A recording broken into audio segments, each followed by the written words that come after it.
and welcome back to the Saturday afternoon session of Art and Code Homemade, our festival about digital tools and crafty approaches.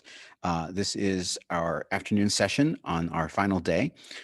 We have one session after this in the evening, but for the afternoon session, we are going to have four presenters: Katja Vega, Jorvan Moss, Tatiana Mostakos, and Daniela Rosner.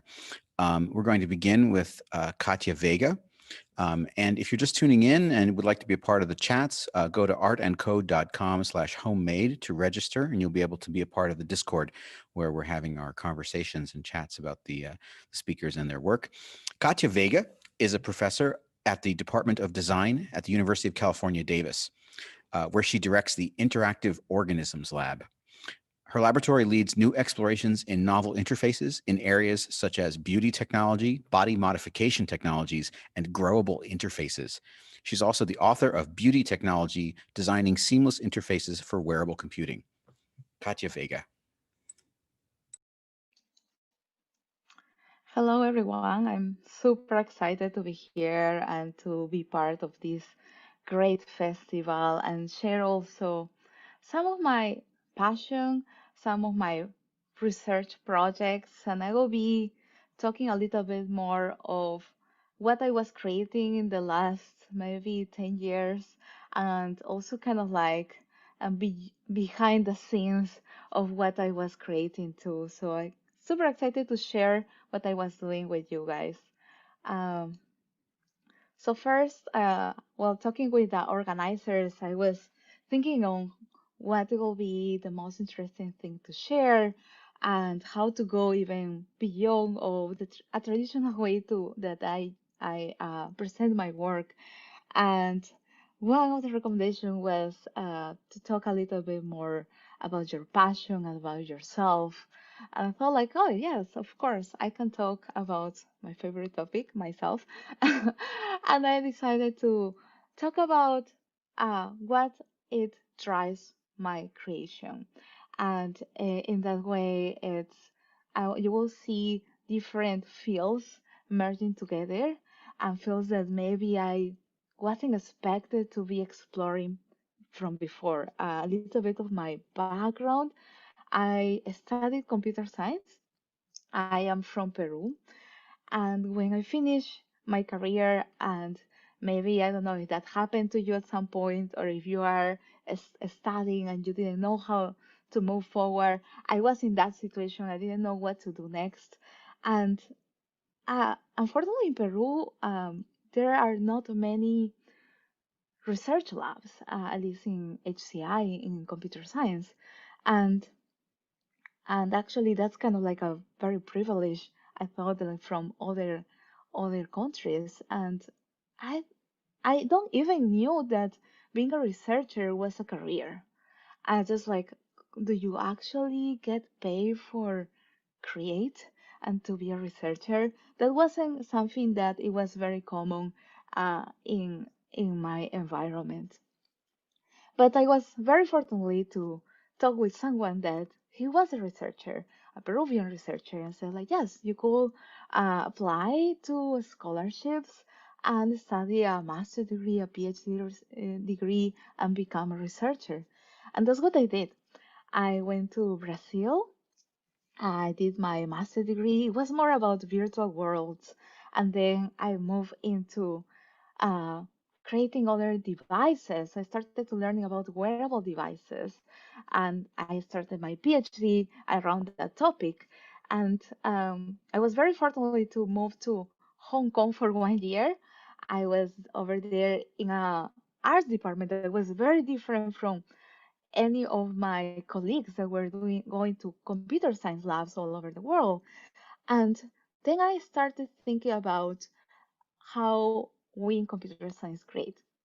And we usually create maybe just following, solving a specific problem.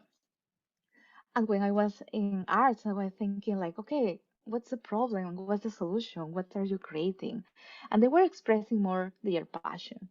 So that kind of, and I will show you some projects that show that current passion and that passion I had also at that time. And I think art gave me that possibility to express this futuristic technology and make it more available for other people to think about, not just as a prototype, as a paper or something that you cannot see, but you could actually see and touch and making performances and all that. So I will show you a little bit about that. My journey. I put some pictures of me over here, um, and you could see that I was being involved into learning about tattoos and using a tattoo gun. That it was kind of like an amazing experience because it has a motor and moves, and you have that feeling. But also, I was using biosensors, biotechnology, things that change its color, and that was something very different for me. I was going to chemical labs to try to metallize different components. And I felt like I was a computer scientist, but you usually don't wear this white coat. And I had that experience to become a scientist and using that white coat and going to the lab and creating like kind of like a recipe through chemistry and create all those different kind of objects.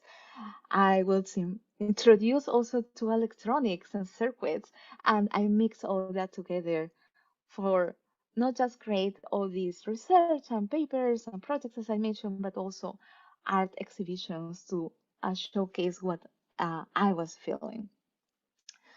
And in this idea of what I was feeling, I was always thinking about, and I continue thinking about in this question, and what is the meaning of your skin? And I'm sure if I ask you this question, you will come with different ideas, since the protection, a protection layer of your body, or the skin is kind of also a sensor. You could touch a surface and know if something is too cold, too hot, and the texture of objects. And you could also think about if something is too soft. You could understand your environment just by touching it. And your skin, and that's what I want to talk to you today, is also a way that we express ourselves. We express ourselves in many ways, and we modify our body, we modify our skin. Our skin could be a canvas that we could be representing different ways that we wanted to be seen. And in that way, I want to talk about cosmetics. And if you think about cosmetics over the time, they didn't change very much. So even right now, I have a red lipstick. My mom has a red lipstick. My grandma has a red lipstick. The functionality of the cosmetics didn't change that much. So I was thinking on, if we already are using these products for highlighting or hiding some of our appearance, how we could embed technology. So I create all this concept called beauty technology. This was actually my PhD project, that I was using cosmetics or beauty products and embed circuits into them. So our skin, this 2 meters square of a skin that we have, it could be an interactive platform. I was thinking for a long time, oh, what could be a good way to introduce to you guys these concepts and these ideas. And one of my main motivation on the projects that you will be seeing is that how to make my prototypes invisible, how to make an eyelash that it could become a circuit to look like an eyelash. And if you see in my video, and you could see I hold you right now an eyelash, and this is a conductive eyelash. But if you see over the camera, and maybe if you see that in person and some other opportunity, you could check that it looks like a normal fake eyelash, the one that you could buy in a drugstore. So I will show to you some of how I create these prototypes and how to make them to be seamless, so you could still be yourself, but wearing technology. So you can see over here these prototypes I call it conductive makeup. I was, again, wearing this white coat and going to a chemistry lab and using all these different material. So I was able to create these eyelashes that now are conductive. I work a lot with artists for this first project that you could see over here in this first video. Oh, sorry. Let me see. In this first video, you could see that uh, we apply these eyelashes, one on the top of the eyelid, or the other one in the bottom part of the eyelid, and it works like a switch. When she blinks, the different light patterns turn on and off. And for me, I was very excited, and you could see over here in the right side, this is me also wearing these eyelashes. I was a superhero, and just by blinking, I was able to turn on this drone and make it fly. Like my free time, I'm a superhero, and just by blinking, I could make things to levitate. And and again, I try to make things invisible, conductive materials that could be embedded into makeup. And you could have these micro movements that we have, like that is blinking, but now we could interact with our world. Other ways I was working in this kind of project, I was working with Felipe. Felipe was six-time Brazilian championship in Jiu-Jitsu. Uh, and unfortunately, during a training, now he cannot move his body. So instead of having superhero for controlling a drone, he wanted to control the TV and having that independence. And inspired in Felipe, I create this other project I will be showing to you. And this project, I call it kinesi, that means movement in Greek. That you will see this is an art project that I exhibit in different places, and I work with different video video professionals for show this possibility that your skin could be an interface. And you will see in the video how different light patterns turns on just by blinking, raising an eyebrow, smiling, and closing the lips.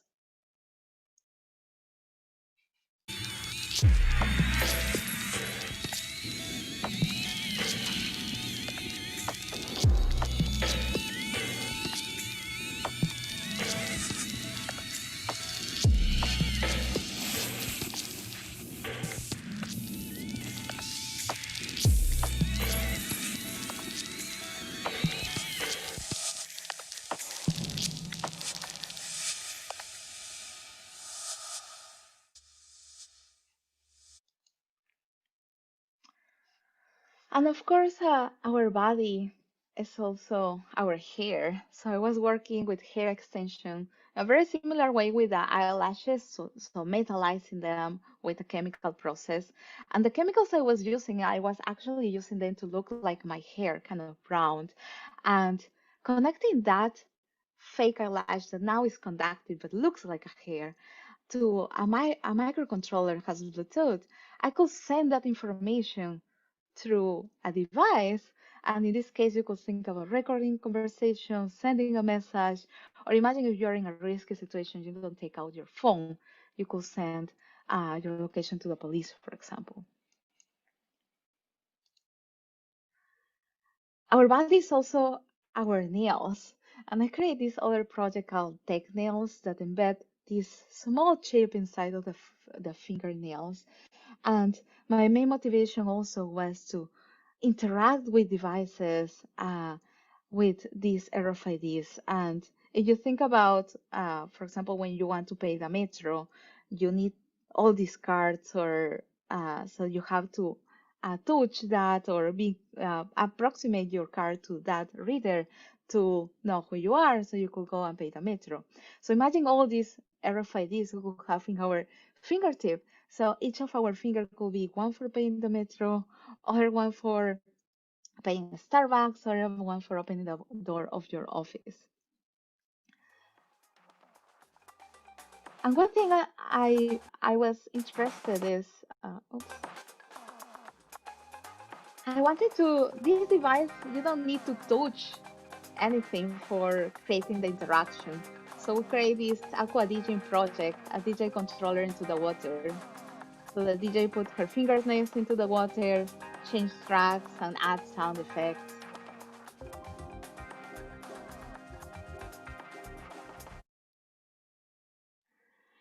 And just for sharing also like how I do create, I use traditional beauty products. Like for example, you can see over here my fingernails that I was even going to a salon using gel nails, fake nails, and embedded these microchips or this RFID on that nail.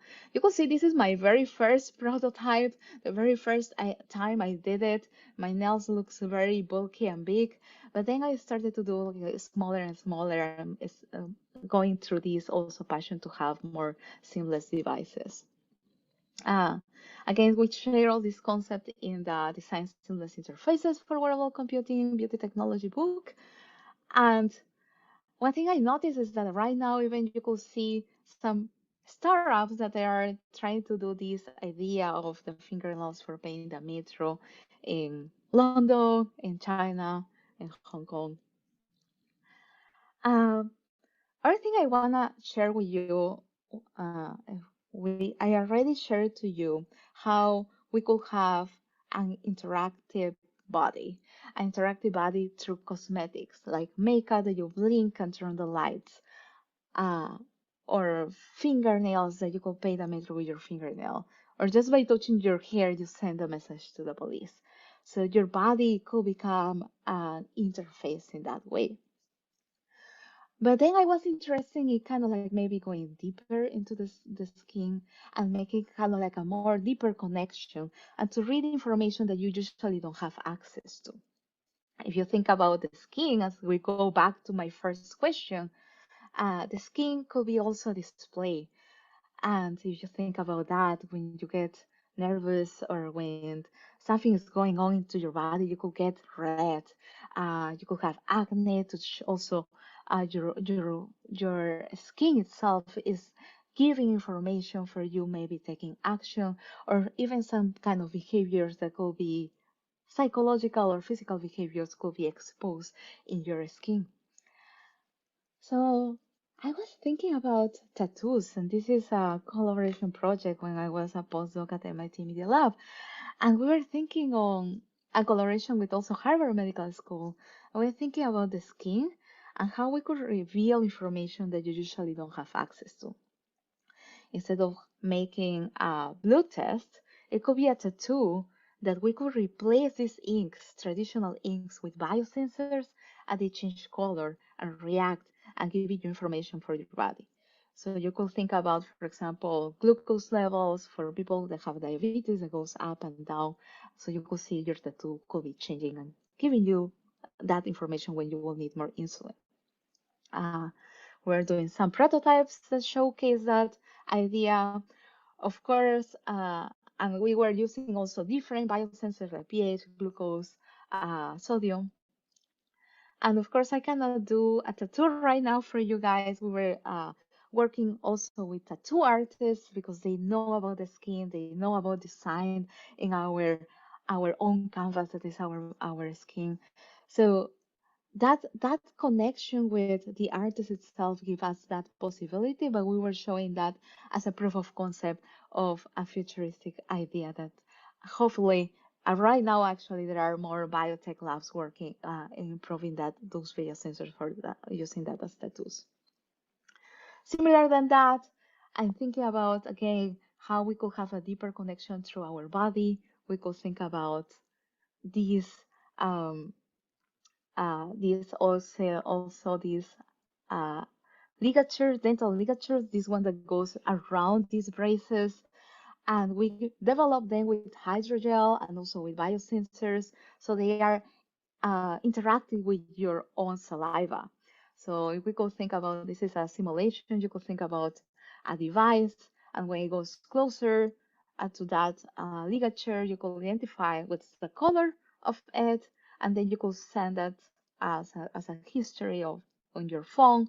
We were working with biosensors on nitric oxide, pH, uric acid, and this will give you a lot of information also about your body. Uh, And for me, all this passion that I'm talking is a way that we modify the body. And you could think about makeup, and we could think about plastic surgery, scarification, tattoos. And I didn't invent uh, these different body modification techniques. I used them and embed technology into them, so we could have a deeper connection through our body and understanding more ourselves, but also communicating more information. Is a connection between wearable technology, our body fluids, like you could think about tears, the sweat, when you sweat, your saliva, your interstitial fluids, and how those fluids could be connected with material design and also biotech. And just finally, I just want to mention something that is also interesting for my lab, and LD Lazaro, my student, was working on that. That is growable interfaces. So you think about us as designers, we have a problem.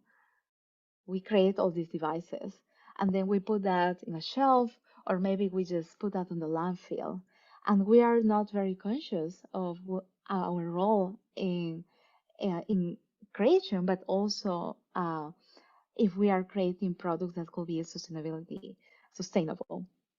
So she created these ideas called Growable Interfaces. So by using mycelium that is heat resistant, water resistant, you could embed electronics into them. In this case, she was preparing that like as a small layer, very thin layer, so it could be flexible too, and we could put electronics around that, and we could create these wearables. And not just wearable devices like that, but other interactive objects. And then you could imagine like all the objects that you even have right now in your labs. What happened with that device? What if you reuse, for example, the electronics? You could take out your Flora or your Arduino and just compose the material. So this is what I wanted to share with you guys, is this whole idea of thinking about our different kind of organisms that we could see, thinking about your body and yourself, how your fluids are interacting and also changing all the time in response of your metabolism. And I want you to kind of like move farther from not just thinking about maybe a button or a switch, but it's your whole self that could be interacting and changing its behavior, and you could see it or you could kind of express it in a different way. I just want to thank my lab. I'm very happy that they are students that come from all over the world, but also I'm very happy to have women in technology that are interested in these topics. And we have some applications open from the MFA. If you also wanted to apply, you could also write to me an email. And yes, this is what I wanted to share with you. Thank you so much. And please, if you have any questions, just put that in Discord. I will go back and check them. And yes, I don't know, Golang, if you also have any questions. Yeah, we got a lot, Katya. You have a bunch of fans. There's a lot of really great Fantastic. responses in Discord, and we have maybe 3 minutes or so. So I want to kind of hit some questions with you. One question comes from Kate Hartman, who asks, "Your work in beauty technology is beautiful. Is the use of the term beauty for you meant more to refer to the cosmetic aspects and the sort of the cultural slot, or rather to the finesse of the wearing and integration techniques that are employed? And also, she says, have you developed any ideas for ugly technology?" That's fantastic. Yeah, so when I was coming out with the name, I actually was thinking more on the products itself.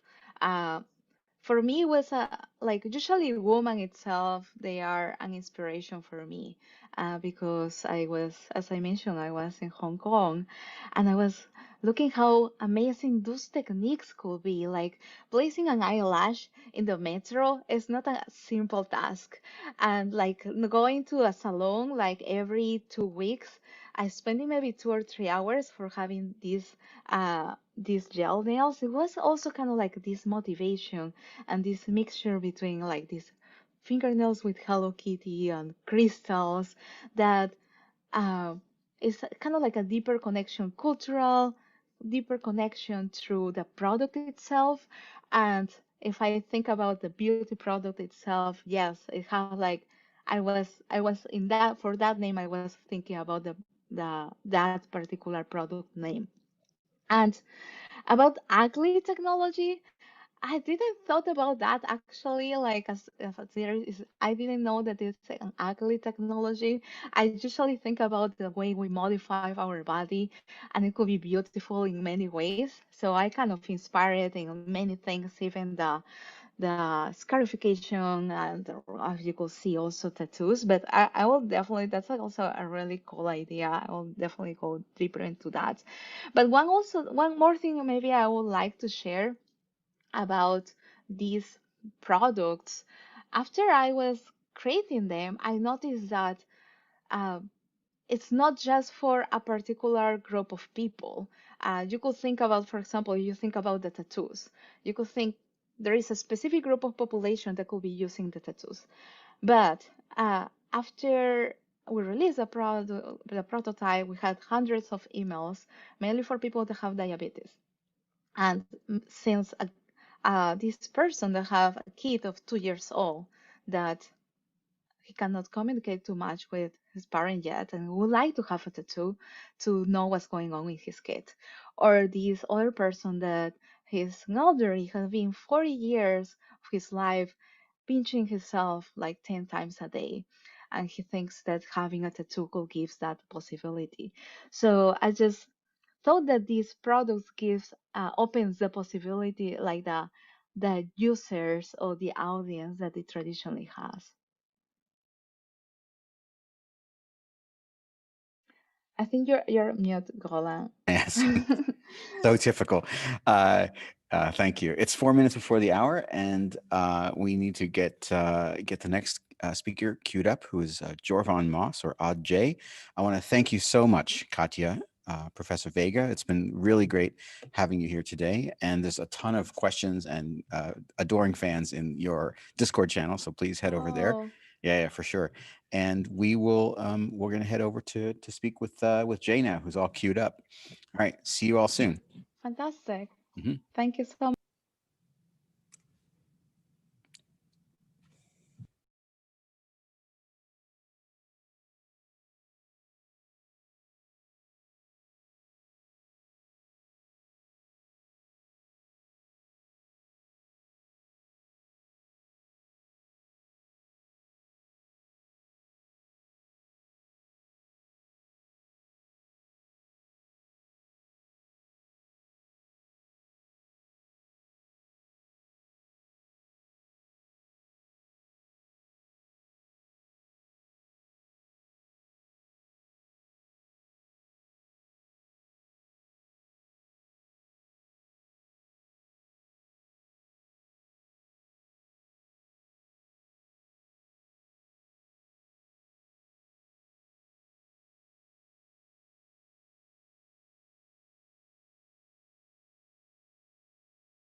And welcome back to our second presentation of our afternoon session here at Art and Code Homemade.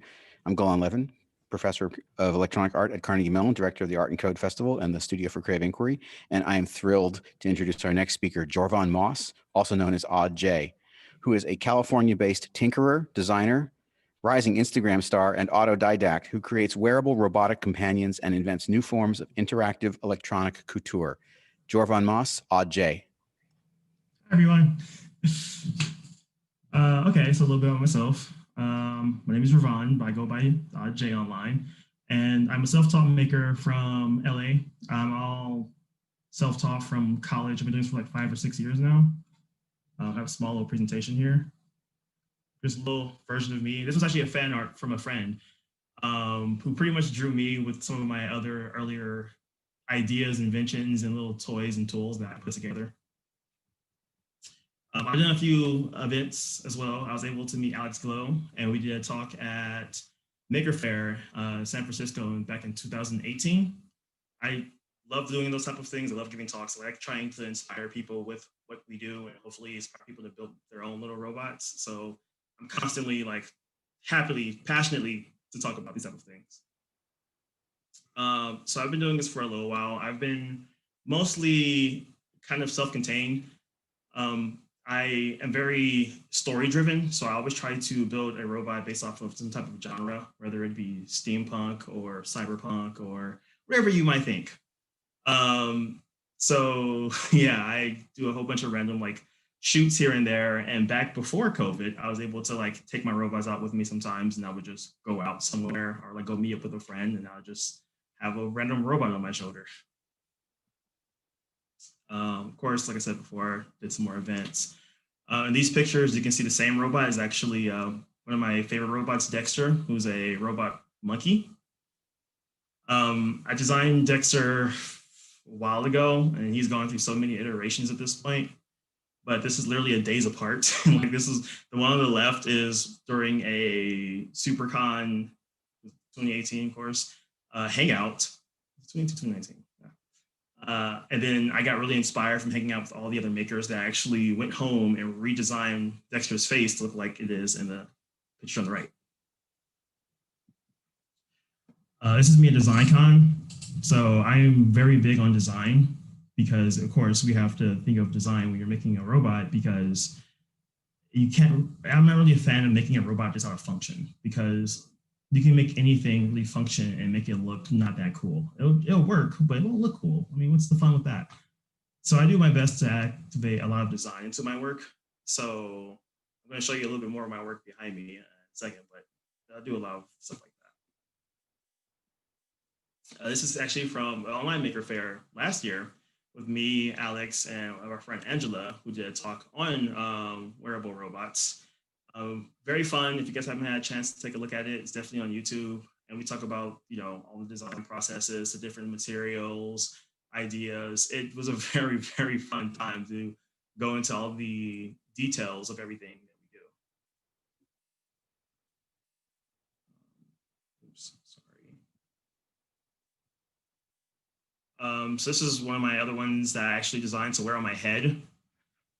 It's very small, but I've been trying to branch out a bit and not just wear a robot on, of course, my shoulder. I want to wear them any other place I can think of, like my hair, for example. So I designed a robot to fit in my hair. This is one of my favorite robots. His name is Widget. It's actually a wearable dragon. I still have them, but I ran into some design errors and I just haven't gotten back to building a dragon because it took a lot of time just to get into that point. And trust me, it was not easy. this is kind of like my design process. I do a lot of sketching. I have an artist degree. I went to art school for years and got a degree in illustration. So I do a lot of sketching before I take on the design process. So I'll sketch out an idea, see if I like it. Then I go into Fusion 360, I'll CAD it up, put all the design work into it, print it out, test it, see if I like it, see if it works. And then I constantly do this type of redesign. I keep things that I like. I get rid of things I don't like. I'll reprint parts if something is wrong with them or something I don't like about them. And I continue to go with that process. This is definitely one from, of course, my robot monkey Dexter, some of my sketchbooks, and then, of course, a quick print I did when I was trying to get the mechanisms together.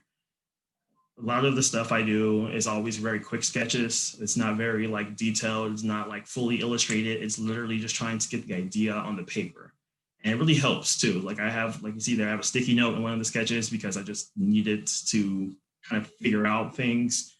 And of course, I use different colors sometimes. That way I can draw around things and kind of see how this could look or how it's supposed to look or how it maybe will look. And then of course, the testing, which this is my Dexter Mk1. This was his first design. Originally, I was trying to wear him on my shoulder. As you can see, he is huge. He's way too big to wear on my shoulder. And I had the fun time of learning the hard way that it wouldn't work. So the picture on the left is my first outing with him, and he literally broke in half. It was a very, very no moment, but I take it in strides. A lot of times the first draft and the first design never really works out. So of course, being the person that I am, I literally saw what was wrong, took notes, went back home, and I got back to redesigning it for it doesn't happen again.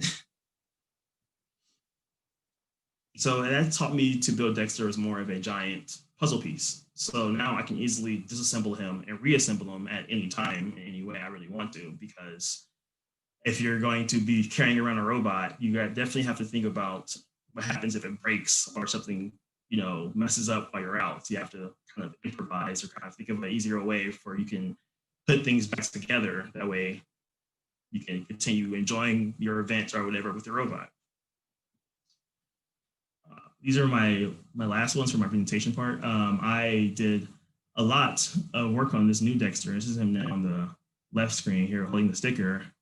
Super more detailed, a lot bigger than he used to be, a lot more movement, a lot more fluently. And I also got into the habit of designing mini versions of him. So on the right, that's actually one that I took with me to work one day, a mini Dexter who had a camera in his eye. So when I was walking around, he was able to take pictures and I was able to look back and look at those pictures later. Stop the share. But yeah, that's one of them. Also, because I was promised to finish this before the day, I want you to introduce you all to my current newest robot friend I call RX27. Yeah, I know, he's very small and cute, but he beeps. I've been working on this one for about a month now, I think.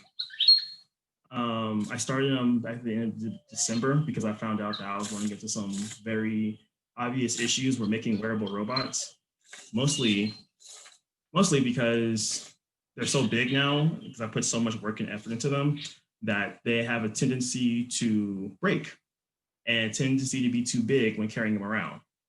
So when I designed RX here, he's extremely small, compared to my head, you kind of see him. He's very, very small and easily to carry around. So those were my two big concepts when I was definitely working on this little guy.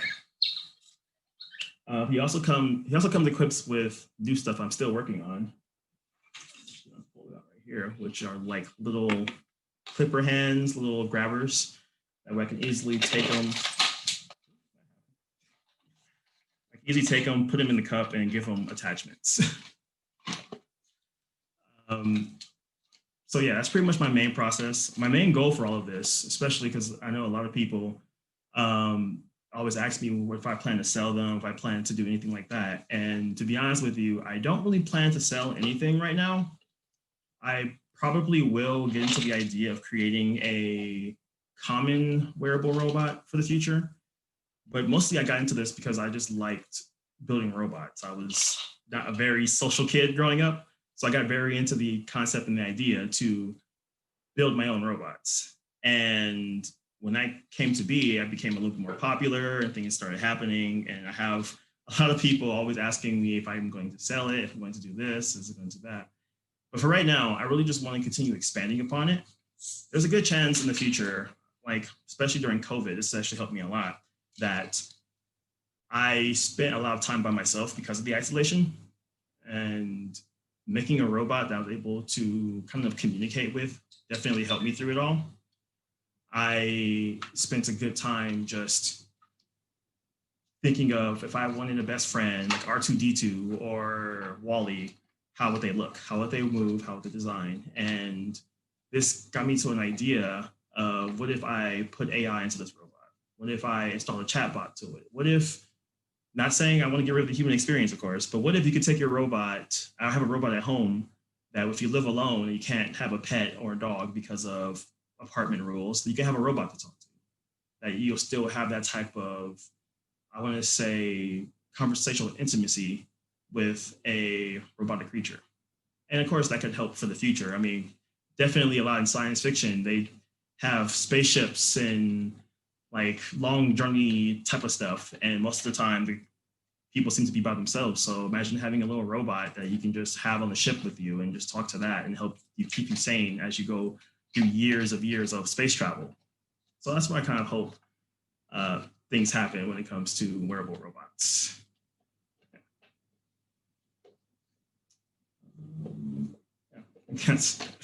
Sorry, that's pretty much. Any other questions? That is awesome. We have time for questions, and there's a lot of questions for you, Jorvan. Thank you.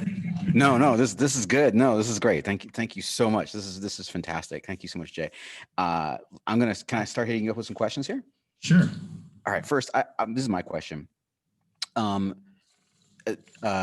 Kate Hartman has pointed out, she says, robot wearability sounds like a really exciting research area. And I agree. And it's not something that I think, it's not a phrase I've ever heard of before. Like, and so my question is like, what's in your opinion required technically and conceptually for a wearable companion bot?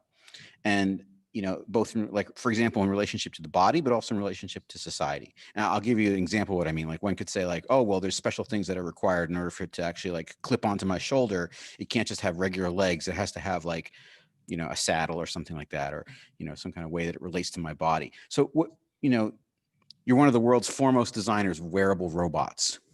You are, right? So now, so tell us, if I wanted to design a wearable robot, you know, what kinds of things would I have to think about, especially in terms of like how other people see me as well? Well, definitely, I always think about size and stuff, like size, definitely, and also how flexible it is. It sounds very weird, but if you build something like the robot monkey, my robot monkey has ball joints on it because they're flexible. So sometimes if you're moving very fast, I don't have to worry about like an arm popping off or something like that happening.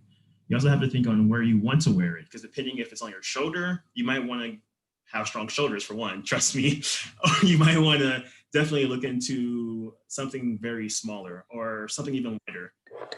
Cool of that is when I did my robot spider, and I made a little hairpiece for him. The original one was too heavy. It was way too big and it gave me a headache. So I had to design it and actually make it smaller and lighter. That way it can fit on my hair comfortably.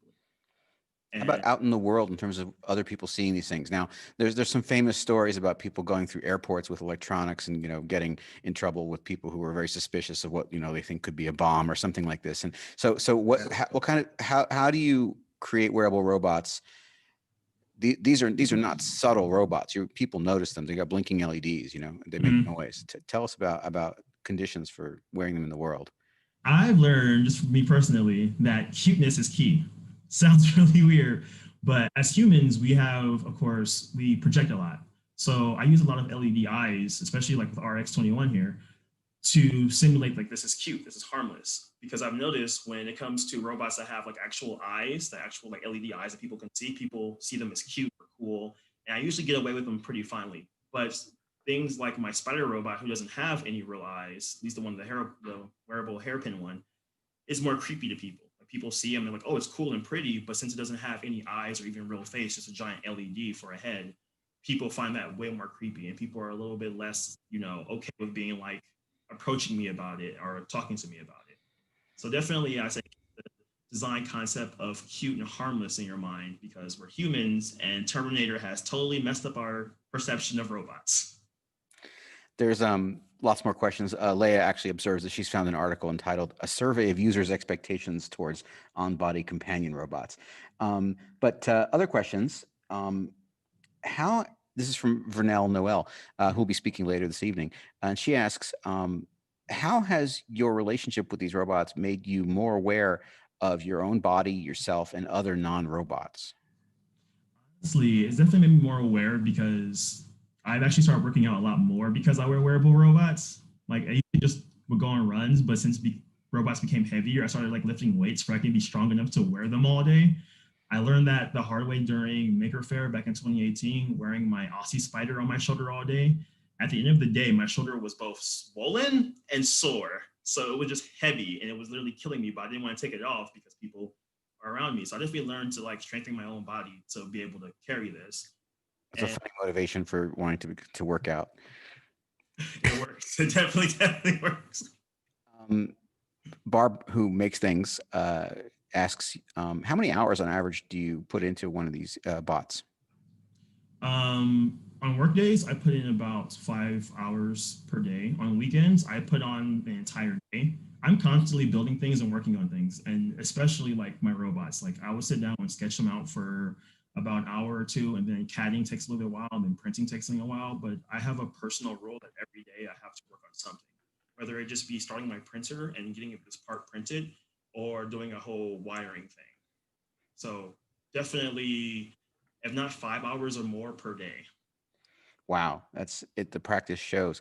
Can you tell us about your goggles that you're wearing? I don't think you've really shown us those. Yeah, I meant to, but I totally forgot. These are my I call them magpie eyes, and they're a wearable goggle lenses that are super cool. Let's see if I can get them working right now.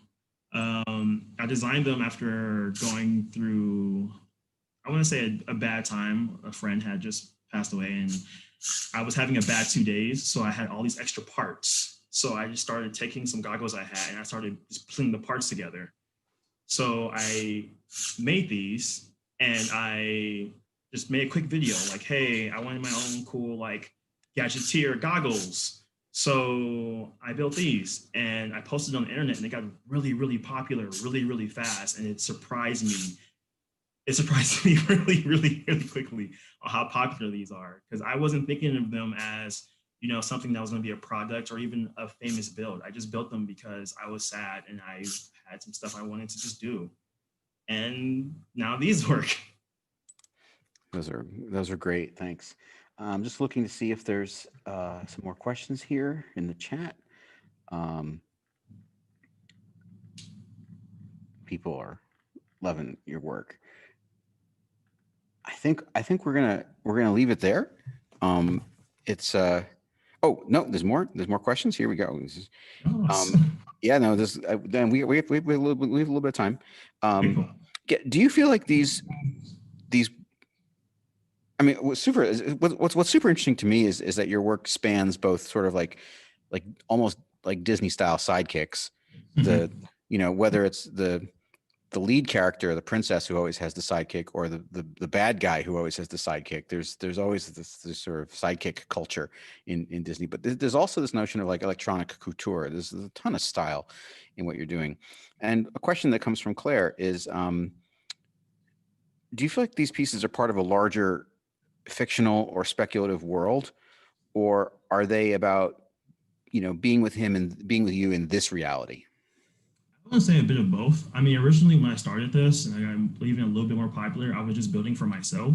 But during COVID recent times, I've kind of seen how important this could be in the future. And it's kind of taken a weird sensation where I'm no longer thinking of it as, hey, this is just me having fun. And now I'm thinking of it as like, hey, this is me having a chance to make something for the future. So someone else who is in my situation, or if something else happened during a pandemic, you can get a robot. And I am a Disney fan, so I'm really happy with that comparison, because I am a huge Disney nerd.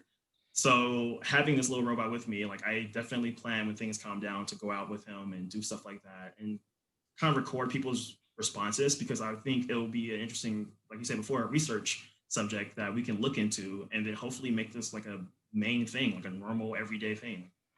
I realize you don't get out much from your room, partially because of COVID and partially because you're spending 5 hours a day making these things. But have you had interesting reactions in the outside world from folks who are Oh yeah, in the wild? yeah, definitely. I have about three responses. One response when I was taking the bus to work, I used to always bring my robot with me sometimes just because. I would get some people who didn't like it. I've noticed people who didn't see the eyes or the robot had lenses for eyes didn't like it. They would instantly kind of freak out and be like, is he recording me? And like kind of go really paranoid really quickly. So I had to put it away. My second reaction are from like people who are just like, oh, that's cool. Or the tech nerds, you know, are just like, oh, how does that work? Honestly, my favorite reaction is from kids. It's really weird, but kids see my robots and they instantly don't freak out. They're not scared. They're just like, oh my God, it's a robot. And they just run right towards me. I have many stories of like me taking my robot to the mall and then like kids abandoning their parents to be like robot. And I'm just like, kid, go back to your parent. So those are my three like favorite most reactions I get when it comes to like wearing my robot on the outside. I personally have very limited experience. I've made maybe 2 robots, and I swore I was never going to make one again because it's just such a frustration when they break. And there's some questions about whether you travel with a repair kit and what's your field repair routine. I do travel with a repair kit. I have a custom repair kit that has a plug-in solder, some glue sticks that I've learned that you can like take a lighter, heat them up, and use them as glue, and things like that. But I also got really good when it came to the design process. I'll show you a good example really quick with RX here. I made sure to put all his circuitry pretty much in the head, so I can easily fix any wiring issues by just popping his head open, and then he'll just do his thing without much of a problem. You start getting really used to designing things to break. So I constantly, when I take things out, I kind of expect them to break.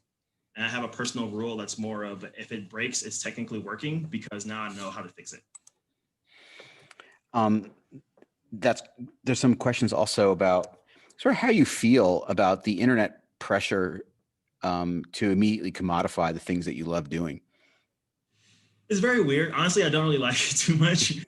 I just got a TikTok like 2 days ago and I posted like, hey, this is me video. And I already have like 3,000 followers. And a lot of the comments I've been reading have been like, oh, this is great. Or some of them are like, hey, you know, teach us or do this and do that. And at first I was very nervous too, but recently I'm getting a little bit more confident with it. So I'm feeling like there's a need for this. So I'm getting a little bit more inspiration to do this because people are desperately asking me on different platforms. I think with that, we're gonna wrap it. Thank you so much, Jay. This has been amazing you. for you. Can you share? Maybe the last thing you could do is to share. Can you share a view of what's on your desk right now? I think everyone would love to. My desk currently is filled with a whole bunch of random little things, but in the corner there are like my favorite like projects that I just keep on the side for I can always constantly look at them.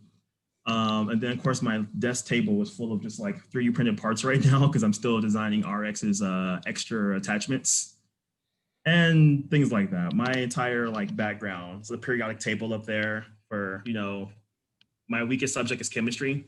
So I try to focus on that a lot now. But yeah.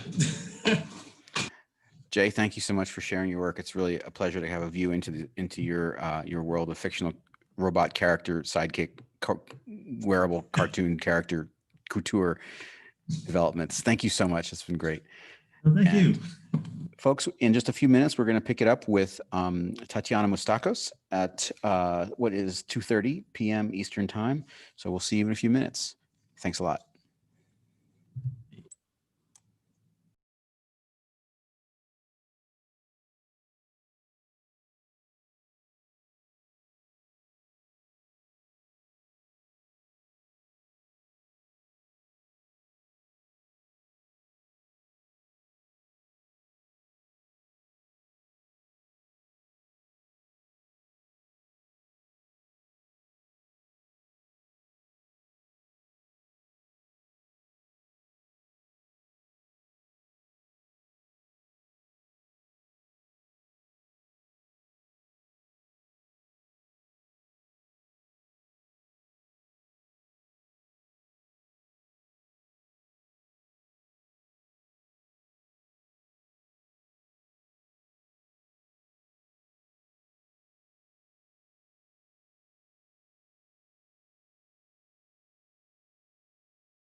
And we're back. I'm Golan Levin, director of the Art and Code Festival, and we are about to have the third presentation of our Saturday afternoon presentations series for Art and Code Homemade. And I'm thrilled to welcome Tatiana Moustakos, who is an interdisciplinary sculptor, illustrator, new media artist, doll maker, and educator. Her work focuses on craft and interactivity in a scale that creates an intimate experience between people and objects with a sense of humor, delight, and surprise. Tatiana Moustakos. Hi, thanks so much for having me, and thanks so much for hosting this talk, or the series of talks. Have been really exciting to watch. I'm just gonna jump in and let me share my screen. So welcome to my talk. So I'm gonna focus primarily on one of my disciplines, which is doll making. And I got into doll making because my mom is an antique doll collector. So when I was a kid, she would always go to these doll shows. And if you don't know what a doll show is, because probably you don't, it's like a big auditorium where lots of people go, and they have like tables full of their own dolls that they have, or dolls that they've collected. And there's just such like a large variety. So I would go and I would help her set up, and then I would like spend the day walking around, and they would have like tables that are full of like stuffed animals or vintage Star Wars collection action figures. They would also have like some of the more weird stuff was dolls where the face is a carved apple, because fruit can be a medium. And they've somehow not rotted, but they're like, they range from like really old, like 50 years old or more. Probably the older ones are not as in good shape, but they also look pretty interesting. But also stuff like fake bird cages with a little animatronic bird that will flap its wings and sing a little bird song. So I went to those, and they also had booths where people would sell dolls that they'd actually made. And from going through those for a while, I decided that I was going to make my mom a doll for her birthday. So that's how I got started. And then I kind of never stopped. But here's some of my dolls. So the dolls that I make are specifically ball jointed dolls. And what a ball jointed doll is if you think of like a Barbie's legs just like circle around a pivot, which is like 1 degree of freedom, but a ball jointed doll has like a ball that fits into a socket and basically moves around. And I'll show you. I'm going to stop sharing my screen for a second. But so a ball jointed doll has a ball that fits into a socket. It's strung together with elastic, and that holds it in place, also with tension. So if I move it, it just like stays. And this is got 2 joints for the body, so like the torso is jointed, and then it's got a joint for the shoulder and the hips and the neck. But you can also get like more joints. So this one has an elbow joint. You can see the elbow opens and closes, which gives it like a more natural movement, and like the wrist moves, the head can rotate, same with the legs, so it can kick. And go back to screen share. So these are some of my dolls.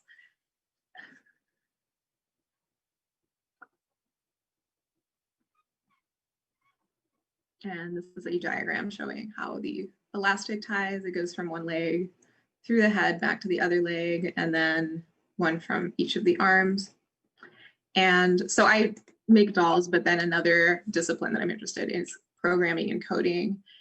And since I work in multiples a lot, something I think about is the difference in creating something physically versus digitally. So if I were to make like these dolls here that I have on the screen, if I were to make like 5 of them, the easiest way for me to do that would just make like 5 dolls that are maybe similar, but they're not exactly the same.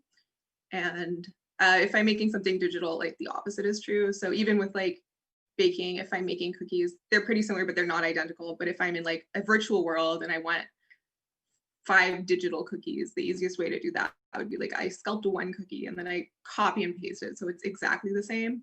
Whereas in real life, there's like natural forces and things that change it and make it so there's just like a natural variation that occurs.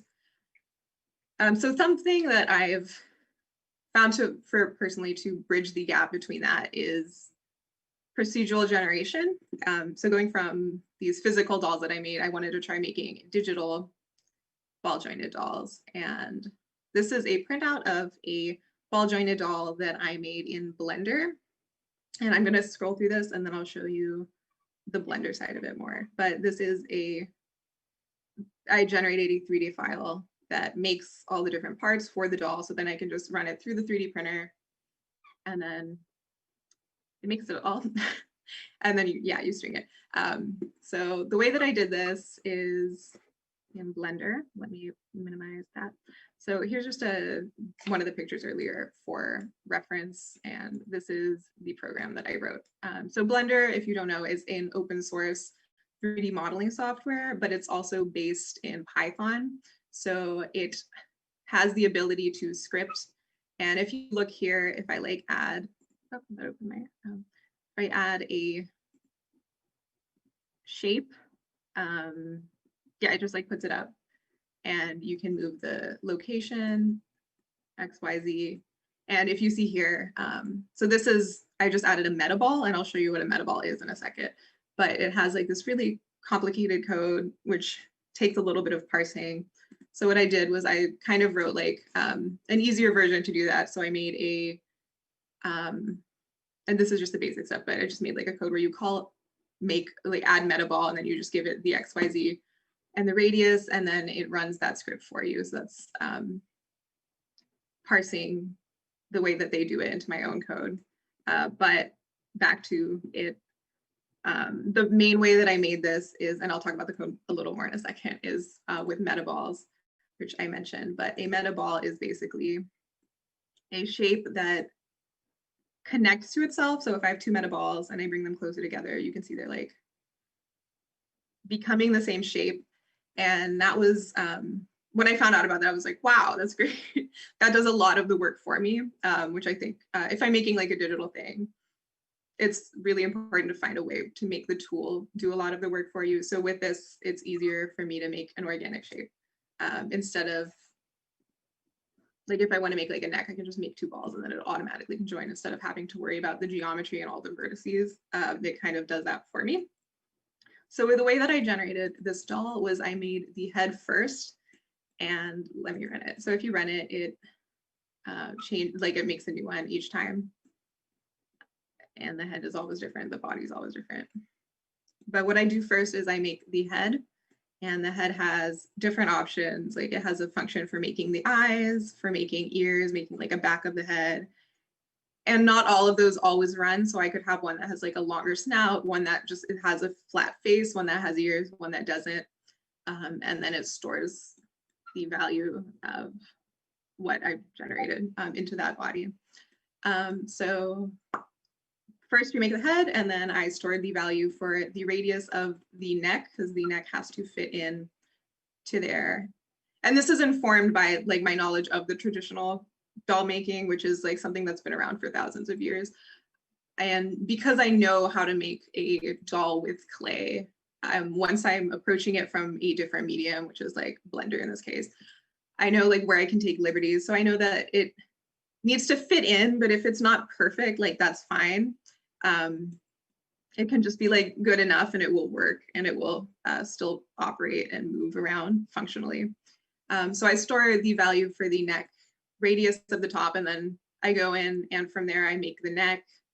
The neck in this case is just like the hull of 2 spheres. And then I store the radius for the bottom of that neck.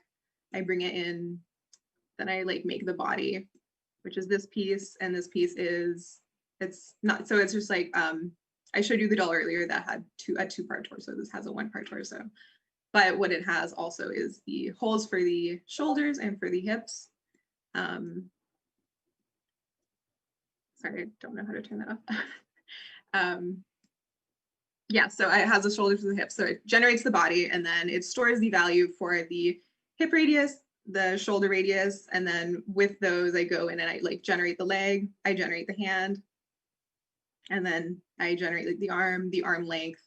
It informs like the length of the leg, and it generates, even within the arms, there's differentiation, so they're each at like different angles.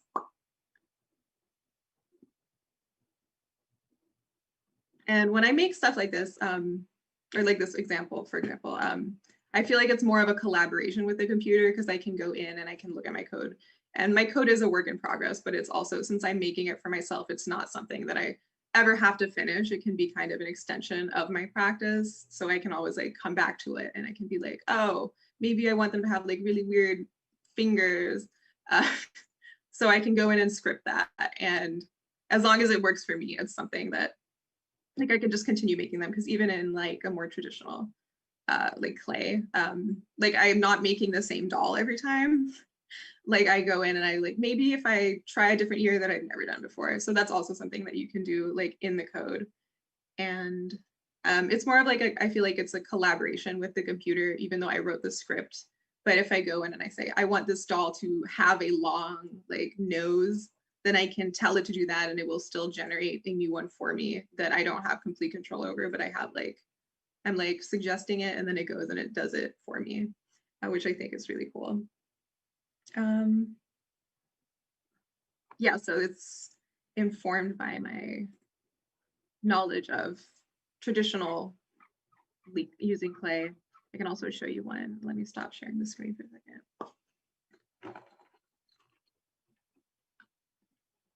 So here is one that I printed out yesterday, and it's got a little face and legs and arms, and it fits together and you can like move it around. Yeah. Share the screen again. And something that I also think is funny is like I make these dolls, but when I make them, I'm just making like a creature. I'm not generally making like, oh, this is like an alligator or something. I just make like a creature that isn't something specific, but then when people see them, they're like, ah, that's a bear. And I've always thought that was funny, but then I made this and I like generated this one and I saw that and I was like, that's a cow, which doesn't make sense because I wrote it also and I know that it's not anything, but I think that comes from like the collaborative aspect of like not having full control over it. So your mind just like makes assumptions. Yeah, so the second project I'm gonna show you is, where'd it go? This one. So this, I made a tiny overcoat generator. And what this does is, I will show you him and stop sharing my screen for a second. So this is a doll. I wrote a program that specifically generates coats for this specific doll. And then it generates a pattern for the coat. And then what I did was I ran it on an embroidery machine, sewed it together, and then he can wear it. So he's wearing two right now. You can layer them, much like normal clothes. I'm going to share my screen again. Yeah, so I made this on P5.js, which is another open source program. And this one is for creative coding. So if I open this, this is like the pattern generator. The way I made this was I used muslin and I made it like in real life. I made a pattern for a coat that fit this doll. And then I scanned it and I uploaded it and I looked at like the XYZ coordinates for all the specific points for that pattern. And then I wrote that to generate the shapes that I had. And then I went in and I added variables for randomness.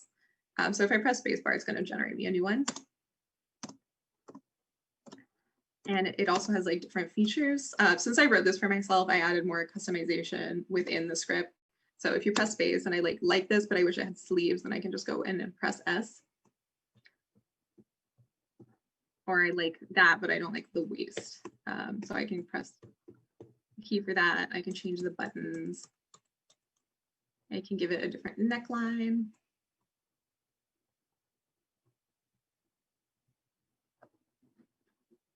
And once I'm happy with it, then I can save the file and it's already to scale. So once I have the pattern, I brought it into pEmbroider, which is another open source. This is a project I worked on with Lingdong Huang and Golan, which is a open source file generator for embroidery machines. And one of the features that I found really useful in it was you can just give it an image which is I gave it just the pattern image that I generated, and then you can go and specify the outline of the shape and the fill of the shape. So it has different fill options. Here's some hatching.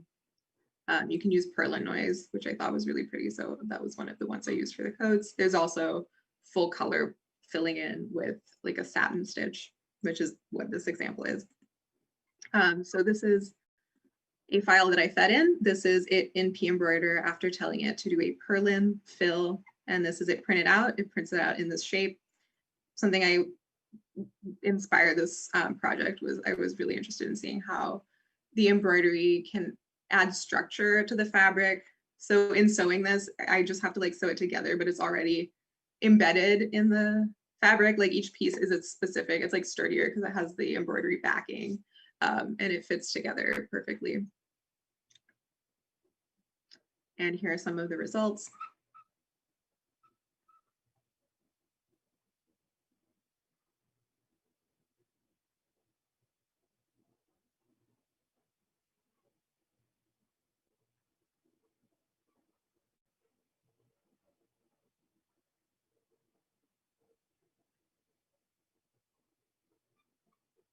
And it makes everything from like small waistcoats to like longer overcoats, just because it's just like a couple more variables that gives it like a lot more differentiation. And that's another thing that I find useful in with procedural generation is that you can just give it like suggestions that basically with like random variables, and then it finds something within that. So you don't have to specify, I want it exactly this length, but even if you want to, you can do that. So I think that freedom is really nice. So the next project I'm going to talk about is this mechanical puppet. So I made this as part of my residency at the Studio for Creative Inquiry, which due to paperwork started the same day that lockdown started. So I started my residency and I had really wanted to make an animatronic, but then I was like, I don't actually have all the tools available that I thought I would have. And I wanted to make an animatronic. So I was like, I thought about it. I was like, okay, well, I already know how to make things out of clay really well because that's a medium that I'm super familiar with. And in my head, I was like, well, if I'm making an animatronic, I have to use like a 3D printer. I have to print things that are precise and completely fit together accurately. And I have to find a way to make like a metal armature and like move it with motors. But then I thought, well, I could just use clay and I can use what I have and I can make it that way. So I made, it's the same without his face. His face is made of silicone. I made this animatronic doll, which uses the same joint system as a ball jointed doll. You can see here, it's got like a knee, a hip, arm, shoulder, wrist, elbow, but also a face. And then it's on a bigger scale. So this is about like 1.5 feet tall, I think. And then it uses a pulley system. So I used literal paper clips, what I embedded in the clay to tie this, I bought fishing wire to kind of channel the pulleys through the arm so that it didn't get tangled and that it could, when you pull it, the arm goes up. And then when you aren't pulling it, due to gravity, like it's heavy, so it unbends. Same with the legs. Pull it and it kicks up. And here you can see the pulley system that goes through, but it also comes out the back. So there's like a hole in his back. So when you pull it, you can see what you're doing and you can have access to that. So this was kind of using, whereas with my overcoat project and with my generative ball jointed doll, I was using the traditional practice to inform the computer side. For this, I was using like my knowledge of CAD and stuff like that, and thinking about like rapid prototyping processes and how you make things. But then I was taking that and bringing it back into the traditional. I'll show you a little video, but this is the inside of the head. So the head has a jaw that moves, and you can see it's open here, as well as eyes. The eyes were also informed by, my mom has some antique dolls that have eyes that have like a hinge in the middle of the head. And it's got a weight at the back so that when you lay the doll down, the eyes close like it's sleeping, but then when you sit it back up, they open, and that's just gravity. Like there's no, it's just a simple hinge that like uses gravity, and I think that's wild. Like it's really simple, but then it makes a lot of sense and it's really effective. So I have a silicone face that goes over this and it slots into like these places so that it stays perfectly in place. And then the elasticity of the face also holds the jaw closed. This is how the jaw works. It has a hinge. And then same with the eyes. And this is it with the face on. This is it without it.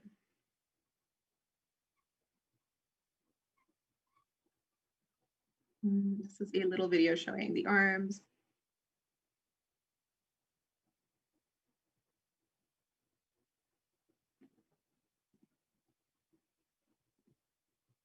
Pull it up and it goes up. And then a video of the face. It just peels off.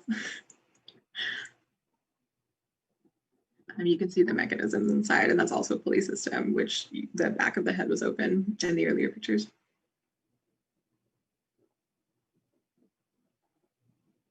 And it just fits. So I had made the face originally out of clay, and then I designed the back of the face to fit perfectly into the clay face shell. And then that way that I knew I knew it fit perfectly. So I made a cast of the face with alginate, and then I used silicone, which I colored with foundation so that it matched the color.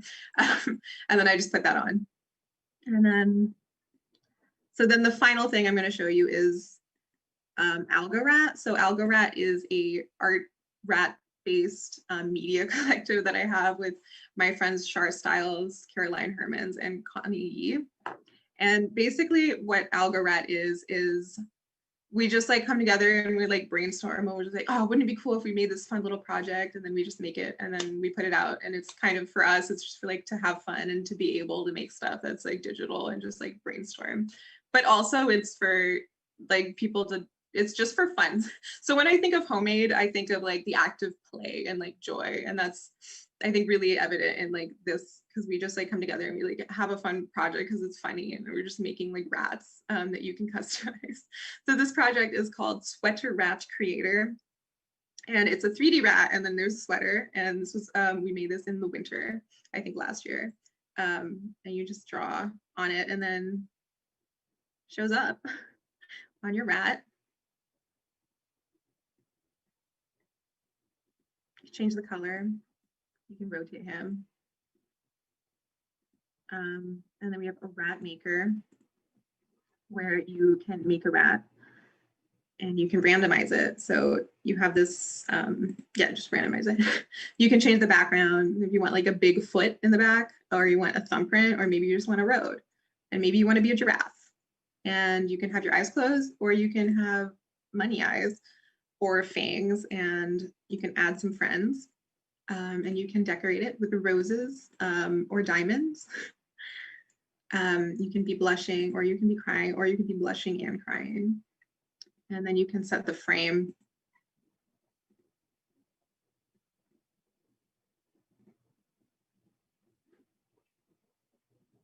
And then we also have Algotines, which is a generative Valentine's maker. We scraped, I think, Hallmark to make, so we took Valentine's Day filler text, and then you click regenerate, and it makes you a Valentine's. And this is good because not Thanksgiving, because Valentine's Day is coming up next month. Love is like an endless love and a haven for life. Gorgeous. You are my heart love's more special. The faces all my endless romantic movie. So this is a Markov chain, and it gives you a different rat every time. And then when you like click, it draws on the screen. But then another thing we do is we come together and we make birthday cards for everybody. So we'll make birthday cards for our friends. We have more than one friend. So this is like one that we made for Caroline last birthday, and we just have like videos. This is just this is made on Glitch, and we just brainstorm. We're like, wouldn't it be great if it had this? This is another one. This was for Shar. This one is a little more interactive. You like water the plants and then they grow. And once they're all growing, it plays a little tune and it rains rats. And then this is our latest card, which we made for Connie, which it was her birthday last week. I'm not sure if she's seen this yet, but happy birthday, Connie. And this it's like a point and click adventure game where you click different things. That's her dog. If you click this, it's really loud, so I'm not gonna play it, but he plays the guitar, or there's like pictures of us. And I think this is interesting, or something that I've been thinking about a lot during quarantine is like, what is the internet in terms of making, because you can make a web page for anything, but like, what does it mean to make a website for one specific person, for one specific use? Like, this is an e-card that people are probably going to see one time, but then it's like, I think exemplifies like homemade, because we're just here and we're just making code that we want to make people smile. And I was talking to Shar earlier, but she was like, it's really fun because it's not like, this is not code that somebody's interface depends on. So it's really like low stakes. And it's just all about like having an idea and just putting it out there. And if you go to our Twitter, we put these stuff up, and I thought it was really cool because somebody saw our rap project and then they made their own. So this was made by Stacy Yuan and Ziao Li, and it is you just make a plant and then you add friends, and it's lovely. And then people were also sharing their own rads that they made on the Rat Maker. And they're sweater rats. So that is the end of my talk, and I'm gonna open it up to Q&A. Thank you so much, Tatiana. This was lovely, and it's been a real pleasure to see your creative work, both with your collective and in isolation in your room, and sort of in the way that those things meet up. I'm curious in terms of your relationship to generativity. Yeah. I mean, so you've had this Blender program. It produces, these ball jointed figures, which if you keep pressing a button, each one is unique. You can also have generativity of, in the embroidery work you're doing with P-Embroider, which is great. And then I see this kind of generativity that happens with the Algorath projects, like the sweater creator, for example. And I'm curious if your relationship to generativity is like, you're more interested in the way that it can help you make multiples, like towards having like a clone army, or, is it towards about having surprise, like, you'll keep hitting a button and you'll get one that's new that you weren't expecting, or if it's more about interactivity and sharing it, with the public. I think it's like, I think it is in many ways like all of them, but I think mainly it's if you write a generative program for something you want to make, you're kind of writing a program that constantly makes gifts for yourself. So if I write Galaxy brain, wow. This way, if I want another doll, I just run this program and then I have one for me, and then it's just. But then it's also really nice because I can also make it for other people, and I love giving gifts. Like, I make a lot of dolls just like to give people for like their birthday is like one of my main practices, I guess. Like, I just like making things for people, and I like making things for myself. So I think your connection to gift culture is right at the heart of Art and Code Homemade. With that, I have to leave it right there because we have in 3 minutes, Daniela Rosner. Tatiana, you got a bunch of fans over in your channel on the Discord. So we'll see you, hop over there, and we'll see you soon. Thank you so much. Thanks so much for having me. And everyone else will be back at 3 o'clock Eastern time with Daniela Rosner.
And we're back. The last presentation of our afternoon sessions today is Professor Daniela Rosner, who is a professor in human-centered design and engineering at the University of Washington. Her research investigates the social, political, and material circumstances of technology development. She's the author of Critical Fabulations, Reworking the Methods and Margins of Design, which investigates new relationships between technology and social responsibility. Please welcome Daniela Rosner. Thank you so much, Golan, and thanks also to Tom and Bill and all the folks behind the scenes. I'm really looking forward to exploring some of the topics that we've seen over the past few days in a new context. And for me, this is about sort of telling what I'll be calling these impossible stories with design work. And this has been a sort of a longer project that a few years ago crystallized in a book that Golan just mentioned. And I'm going to be framing some of the ideas today around these core questions of storytelling that we heard in Hannah's talk, for example, and many others that are about sort of what stories that are underpinning our practices, and then what methods might be possible if we were to tell those stories differently. And when I kind of came into my practice, there was a lot I could kind of dive into to see and experience the stories of design. But in many of those pieces, I found that there's kind of a tendency to celebrate scholars like John Dewey, Herbert Simon, Donald Shern, people that have had so much to offer the design and craft fields, but also who have had little to say about some of the more hegemonic or patriarchal legacies that have defined and long shaped design work. And over the past couple of years, there's just been so many varied, new and exciting stories that challenge some of those existing canons. And I want to point to these stories as sort of a range of work that is really vital to what we might think of as the work of design, which is futuring, but by doing so through the past. So by telling and accounting for what we've been through. And I'll mention that actually one of these texts, The Social Life of DNA, is authored by our new Deputy Director for Science and Society, Alondra Nelson, that was announced today in the Biden administration. So sort of speaking about these kinds of storytelling practices as a mode of fabulation, we start to explore what we do in design as a way of telling, retelling this core work of speaking to the world around us. And for me, that came out of thinking through a concept of fabulation in the scholarship of Saidiya Hartman and Vincent Dupre, who have separately discussed fabulation as a kind of storytelling that's blending the real and the imaginary and sort of building new worlds around it. So Saidiya Hartman coined the phrase critical fabulation in a vivid essay called Venus in Two Acts, and she's describing sort of the writing against the limits of an archive, these archives that are rendering lives like Venus, who is an enslaved woman, unknown or unknowable, their stories not unrecorded. And she writes, by playing with rearranging the basic elements of story, by representing a sequence of events and divergent stories from contested points of view, have attempted to jeopardize the status of the event. And in that, she's imagining what might have been happened, what might have been said, what might have been done. So this retelling from the past. And a kind of separate account, what would animals say if we asked the right questions? Dupre is describing a kind of complicated relationship between animals and scientists, where they're kind of inverting stories told about science with science. So she's writing, to create stories, to make history, is to reconstruct or fabulate in a way that opens up other possibilities for the past and the present and the future. So again, linking these stories of chronology. Now, bringing a kind of fabulation or fabulatory practice to design, I want us to try to understand design a bit differently as a kind of multi-bounded process that starts with very small gestures and begins with doing the impossible. And what I want to start with is actually a small clip from a project I began with collaborators Samantha Shorey, Helen Remick, and Brock Kraft. And what we began with is just a moment in a 2008 mini series that was sort of just, as you can see, kind of showing two women seemed to be rolled up sleeves, passing a kind of needle through this sort of grid of eyelet holes. And when I first saw this, as maybe you might think, this reminded me of another kind of practice, one we've seen over the past few days, one of weaving, right? It's almost a textile they're making.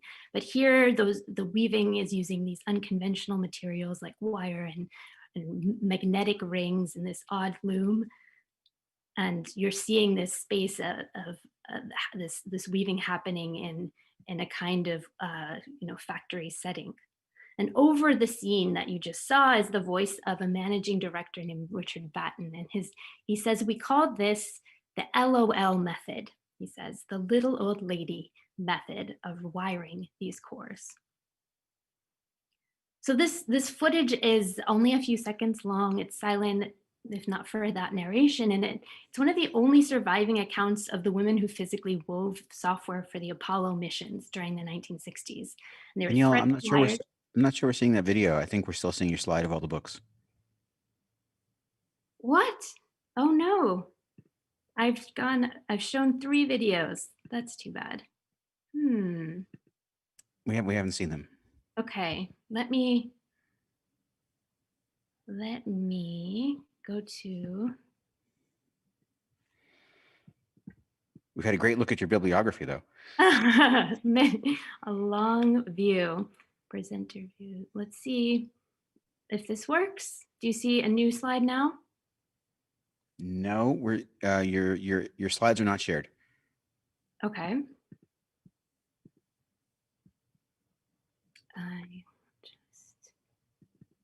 Oops. Sorry. It's okay. I think that we have a really wonderful and forgiving crowd, and we would love to see the videos that we missed. Are you seeing the slide deck now? We are, but you're not in presenter mode yet. Okay. So is there a video? Let's go back to the video. Are you seeing a video? We are. Yep. Perfect. So this is the video that I originally was speaking about as a grid of holes, sort of like a loom. You can see a follow-up video here.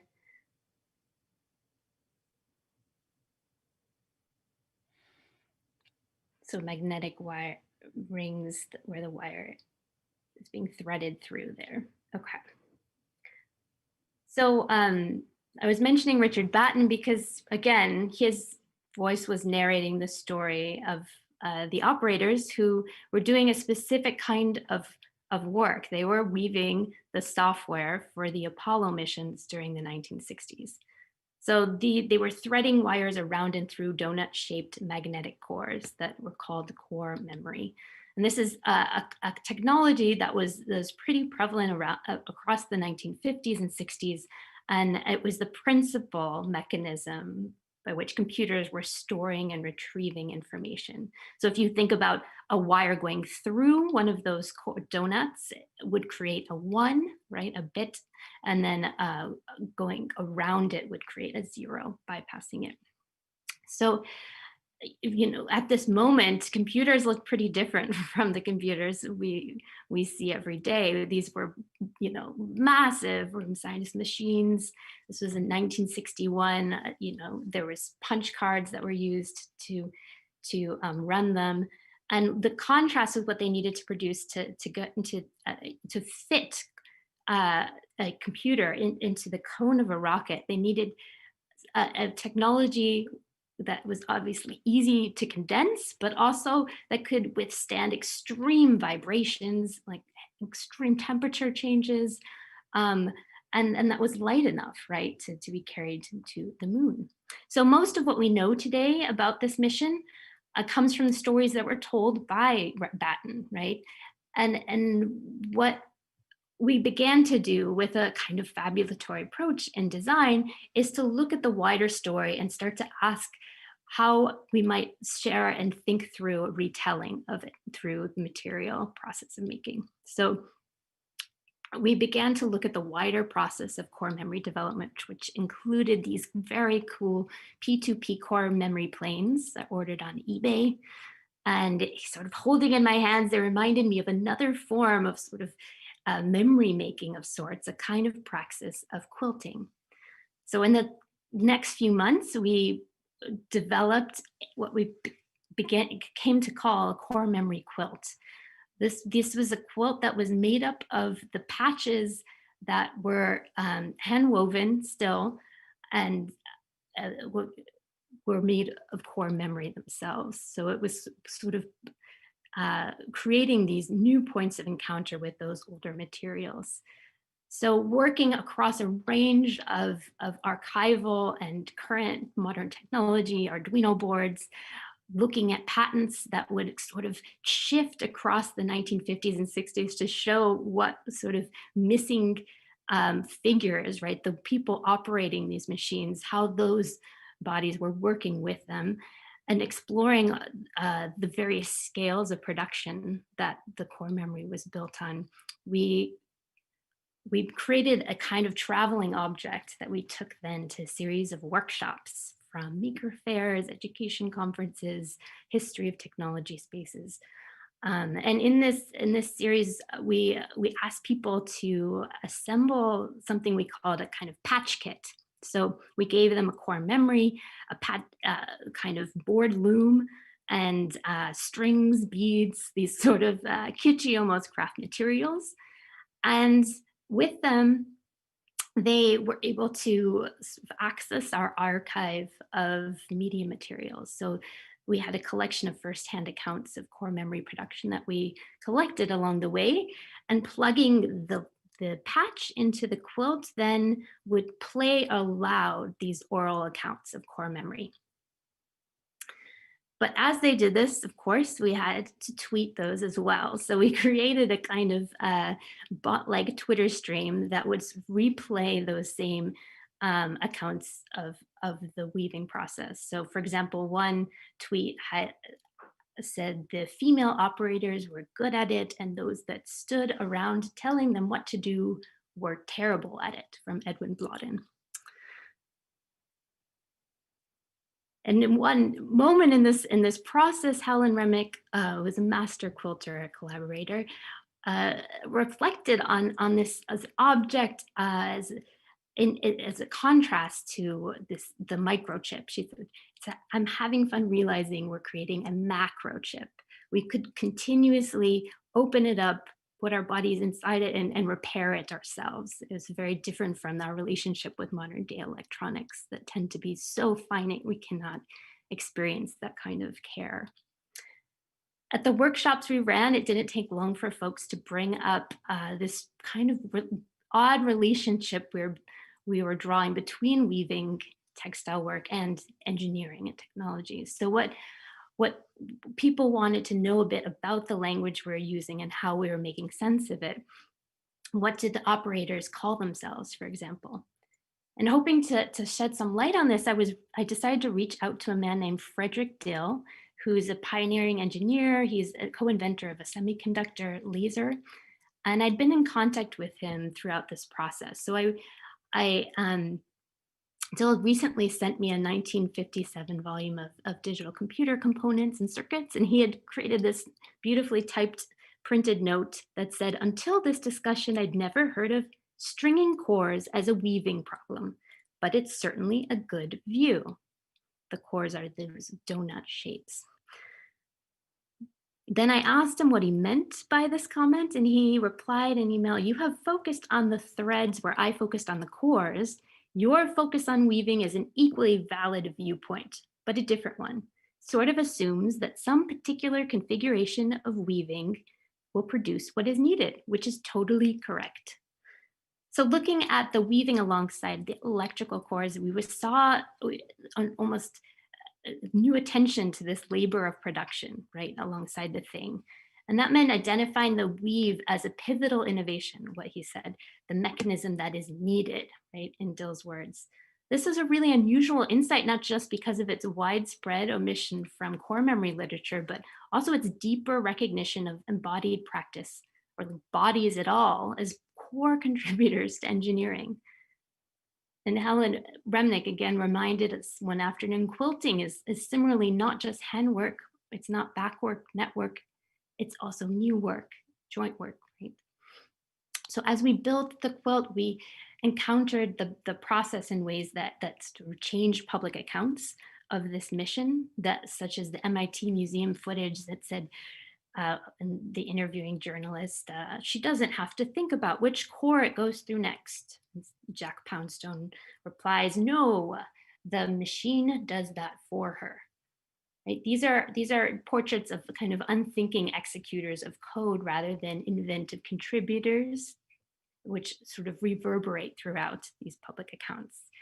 So this kind of reminds us and cautions us almost against what Lisa Nakamura has talked about as this dancing sudi, that as you look inside a machine, you might see the Intel dancing bunny suited clean room workers who are happily making chips for free. She says, instead, looking inside digital culture means looking back in time to the roots of the computer industry and the specific material production practices that positioned race and gender as commodities in electronic factories.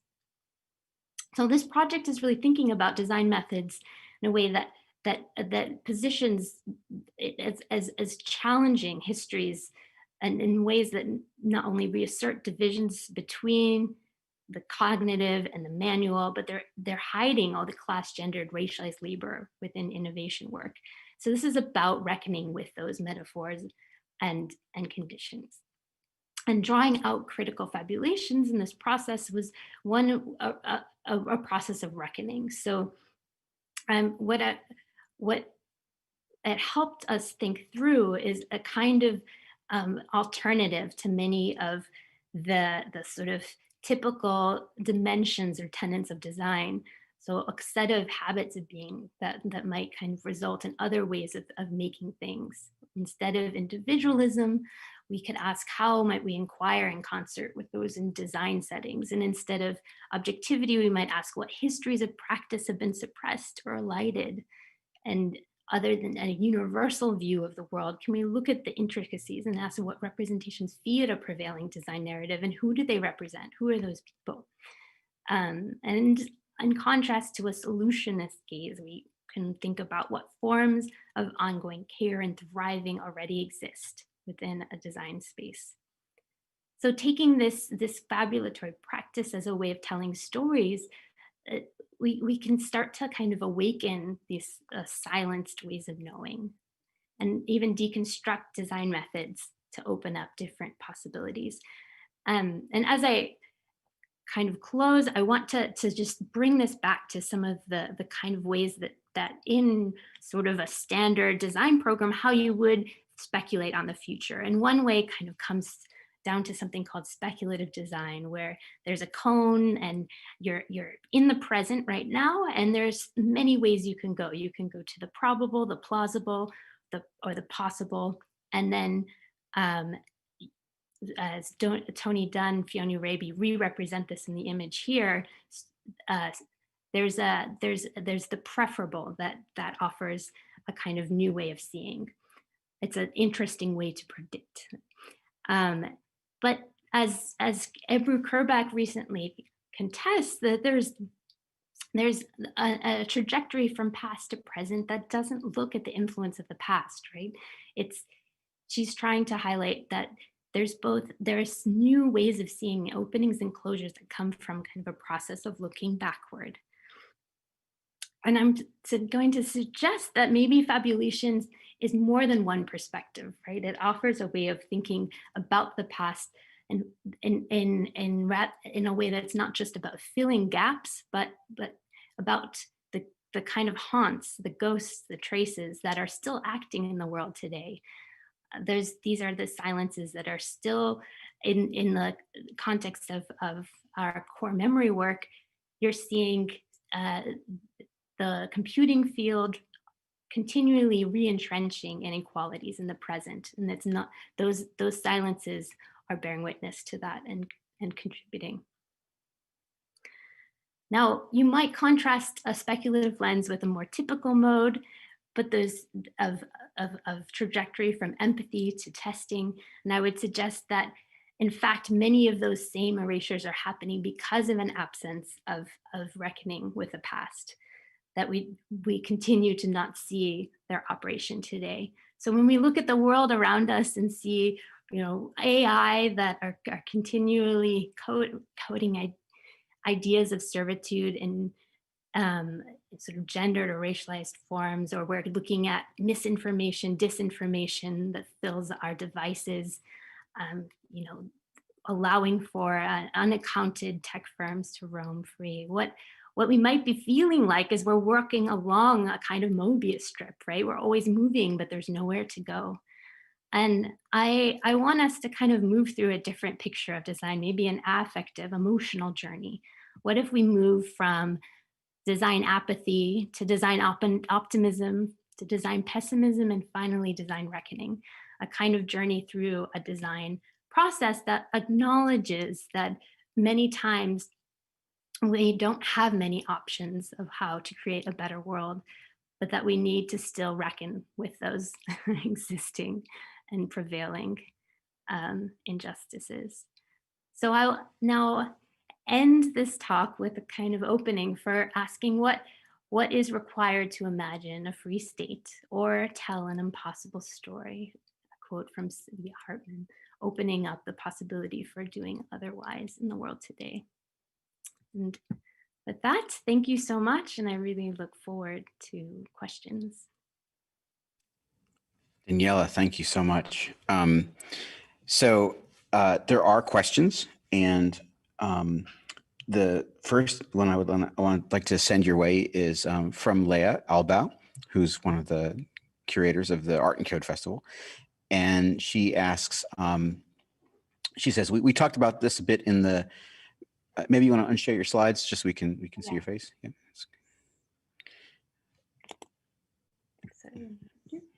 Yeah, there we go. She says, we talked about this a bit in the chat for Laura's talk earlier. She's curious about your take on the tightrope between positioning fiber arts practices as uniquely marginalized histories and the knowledge that highlighting that can entrench the problem. And she says, she goes on to say, like,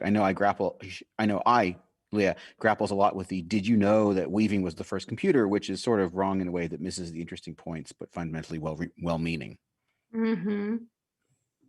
So, I mean, there's kind of multiple questions in that. There's the retelling of a technical story in a way that you might not think is technically correct, right? In the sense that, citing weaving as the origin of computing. Well, is it? Does it matter if it is? And I think some of this sort of practice of retelling is also about really grappling with the sense that the wrong is also important, right? So calling out a particular story like weaving as the origin, like what work does that do? Does it allow us to maybe imagine things differently today, to imagine like our inheritance in computing being one of textile work? How does that open up different kinds of relationships to maybe intimate relations to the technology that's so close, like our automobiles that we have no idea how they work today? And that I think is a grappling in the right to repair movement. That right started to say, no, we need to have the right to open up those cars and understand how they work and repair them ourselves, because corporations are not allowing us in. And in fact, with textiles, as we've seen with many other projects, it's interesting to see those automatic intimacies that are built into, right, the legacy of craft. So I would say they're productive in either way. Yeah. There's another, one of your last slides, it had 4 different types of design. Could you mention them again? It was a sort of black and white and yellow slide with 4 drawings. One of them, what were the 4 names for the sort of towards the future you were saying? Exactly. It's sort of this emotional journey through design where instead of, design empathy, we start with design apathy. Many people just don't care about design because most people are not considering themselves designers, right? And so moving from there to a space of optimism where a lot of this is a sort of trajectory that I often see with students of mine, where you sort of get excited and interested in, so you see yourself as implicated in the design world.